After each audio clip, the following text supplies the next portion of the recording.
Focusing less on work and focusing more on your passions, hobbies, creative ideas that you have in your life will benefit you more than anything. Hi everyone, my name is Jay Quaza, or Jay for short, and today I want to talk a little bit about your passions, creativity, and more specifically, art. I want to start something new here on the channel, and essentially what I'll be doing is taking the questions that you guys send over to me, whether that's from my YouTube comments or in my Gmail inbox, and I'll be answering them here on the channel. So first things first, before we get to the question that I'm going to answer today, yes, it is true. I was definitely camping in this gameplay, at least for the very beginning, because I was trying to get a nuke here, and you'll see how that ends up going. And second thing is this video is going to be mainly about being an artist or finding some source of creativity and doing that in your free time instead of just being on the grind always. And so if you like to do art, if you feel like you're a creative person, you'll probably enjoy this video. So our very first question on the channel comes from Calling Me Crazy, another great channel on YouTube. He does great commentary videos. And he says, "Howdy Jay, I got a very peak question for your inbox. You mentioned you're into art, as I am myself. What kind of medium do you work in? I want to know your art journey, or if you're new to it. I'm always curious to hear from a fellow artist. Keep rocking on and doing your thing, man. Calling Me Crazy." So first, Colin, I just want to say thank you again for the question. It's a really thoughtful question, and I'm actually really happy to answer something like this. Instead of just talking about money or finances on the channel, talk about something more creative. So the first question you ask is, what kind of medium do I work in? And I guess this is a little bit of a loaded answer, but specifically for me, my favorite thing to do creatively is to draw. And more specifically, I like to use pen on paper. Now sometimes I'll switch it up, I'll use colored pencils or I'll just use pencil if I'm really feeling up to it. But mainly, like I said, I love to use pen. And I really can't tell you an actual reason as to why. It's probably the least logical way to draw because you can't really erase your markings. They're obviously all permanent, but honestly for me, I just love the way that a pen feels on paper. It's unmatched in my opinion in any art form. I think the only other smoothest thing that you could really recreate that feeling with is probably a paintbrush. And speaking of paint, it's very vibrant in its color, and it's very satisfying to see paint on paper or on canvas. I think that's another reason why I like pens so much is because I haven't really gotten into painting. Although I'd like to, I just never really tried it as much, and I really love the vibrancy of the color that a pen can put on paper. And I probably have about 30 to 40 just black pens, and then about 50 colored pens. And I'd say another thing I truly love about pens is you can change the thickness of the line depending on the pen that you like to use. Personally, I really like the Sharpie S-Gel pens. I think they're really great for drawing. Tons of great colors, and obviously Sharpie is a really trusted and known brand. And genuinely, I really love to use their thicker pens. They're great for outlining or great for adding some color and some bigger detail. Now there's some other pens I like to use, some Japanese brands that I don't really even know the name of, to be honest with you. But they're very small and they do really great small detail work. So if you're looking for pens, there's all kinds of different stuff out there, great options all around the board. It just depends on really what you like. But I would definitely suggest if you wanted to get into drawing to use some thicker pens and some thinner pens. That way you can use some different levels of detail throughout your drawings.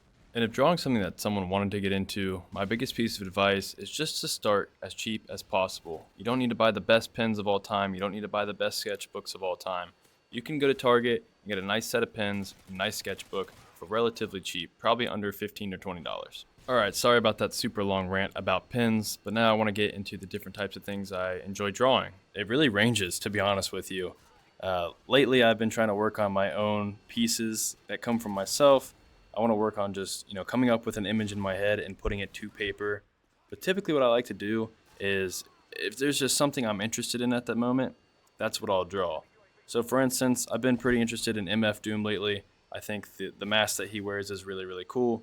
Obviously some Doctor Doom inspiration there. So I took some images that I found online and created my own version of it. And that really helps with having some reference because obviously for MF Doom, let's just say, I don't know exactly what the mask looks like off the top of my head. I have a vague idea, but using an image as a reference or a Doctor Doom image as a reference can really help with bringing my image to life. And while I've been kind of thinking about my answers to the questions that you submitted, one of the things I was thinking about is like, what's my big inspiration for my medium of art? What's my big inspiration for drawing?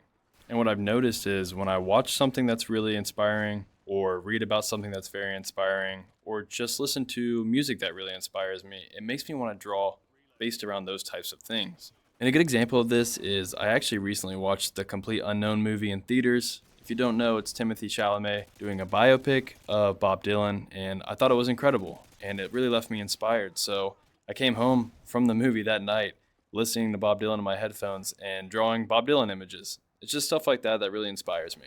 Now, you also wanted to know a little bit about my art journey, if I'm new to it or if I've been doing it for a while, and I can answer that one pretty easily actually. So, I've been doing art my whole life, just like many of you guys probably. If you went through the public education system in America, you probably started off with coloring or drawing in your art class, and for me, it's just something that stuck with me throughout my life. And just like anything else, it's a creative hobby. It's something I love to do, and I have a little bit of a passion for it. So I didn't always do it. I don't do it every single day. And there were definitely periods in my life where I wasn't doing it at all. But that kind of changed when I was in college. I feel like I just started taking drawing a little bit more seriously. I bought my real first sketchbook, and so I have kind of documented all my sketches since college up until now, which I really am glad I did that. That's something I genuinely love that I have. I just really enjoy the fact that I have all my pictures drawn in my sketchbook since college, and I can see how far I've come since then. So to sum up that answer, I've been doing art my entire life through different mediums, but in college I started taking drawing a lot more serious, especially with pen or pencil or just different mediums in general. But that's kind of when I figured out how much I love pen on paper, and that's when I started taking it more serious. So thank you again so much, Colin, for the question. It was a really incredible question, super insightful, and it actually made me think about my journey with drawing, how far I've come, and kind of where I want to go forward. Now, I opened this video with a pretty bold statement saying that focusing less on work and focusing more on your creative passions will really benefit you in the long run, and that's something I truly believe and something I even live by. And I'm not necessarily saying to not focus on work at all or not focus on a side hustle at all. You should still do those things, but you should try to implement some more creative things in your life as well. Implementing these things can reduce stress, reduce burnout, increase creativity and thinking, decrease your anxiety. The list goes on forever and ever. It really feels like art is a therapy. And not only do I believe that, but healthcare professionals even believe that. There's creative art therapy all around the world.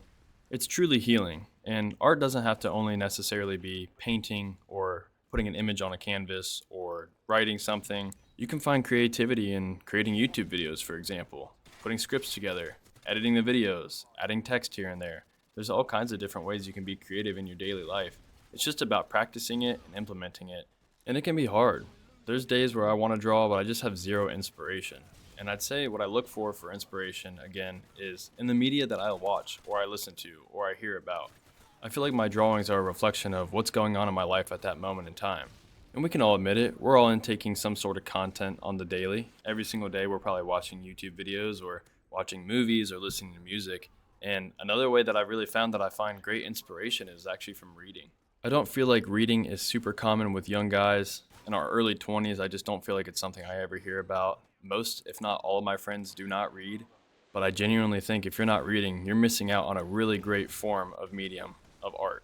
I just think it's incredible how some people can write books, the words they use. It's really great if you're trying to expand some knowledge about a topic or if you're trying to expand your vocabulary. There are tons of different books out there to read that can spark some sort of creativity or inspiration in your life.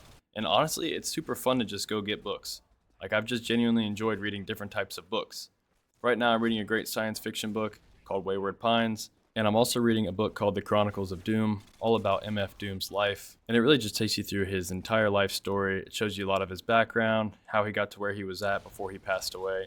And I'm super inspired by it, and it just keeps me wanting to create even more. Just hearing his journey throughout his life, where he came from, and how he got to where he was at the end of his life. So yeah, books, movies, games, TV shows, YouTube videos, a lot of things inspire me to want to create.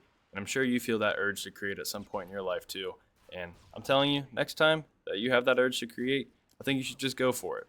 I personally really think that art in general can just be life-changing. And I also think that in turn, being more creative and doing more art can actually inspire you to work even harder and do better in your daily life. And so with that being said, I want to know what are some art mediums that you guys practice, especially you, Colin. I would love to hear the different forms of art that you like to work on. So thank you again for such an amazing question and sparking such a great video idea. I really enjoyed talking about my art process and just creative thinking in general. I truly love this kind of stuff. So thank you all for watching and listening. Again, my name is Jay Quaza, and I'll see you in the next video.